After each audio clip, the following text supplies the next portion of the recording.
ভিডিওর মাধ্যমে আপনি ব্যক্তিগত তথ্যের ক্ষুদ্র নৃগোষ্ঠী বা প্রতিবন্ধীর তথ্য আপডেট করার পদ্ধতি সম্পর্কে জানতে পারবেন। জেমস সিস্টেমে লগ করার পর ইএমএস মেনুতে ক্লিক করলে এইরকম একটি উইন্ডো দেখতে পাবেন। এরপর পিএমআইএস মেনুর অভ্যন্তরে ব্যক্তিগত তথ্য নামে এমন সাব মেনু দেখতে পাবেন। সেটাতে ক্লিক করলে এমন একটি উইন্ডো খুলবে, যেখানে প্রয়োজনীয় তথ্য যুক্ত বা আপডেট করতে পারবেন।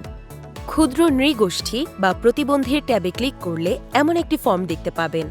ক্ষুদ্র নৃগোষ্ঠী কিনা, এর উত্তর হ্যাঁ হলে ক্ষুদ্র নৃগোষ্ঠীর তালিকা ও সনদ আপলোড করতে হবে। একইভাবে প্রতিবন্ধী কিনা, এর উত্তর হ্যাঁ হলে প্রতিবন্ধিতার ধরন ও প্রতিবন্ধী সনদ আপলোড করে দাখিল করুন বাটনে ক্লিক করুন। জেমসের সঙ্গে থাকার জন্য আপনাকে ধন্যবাদ।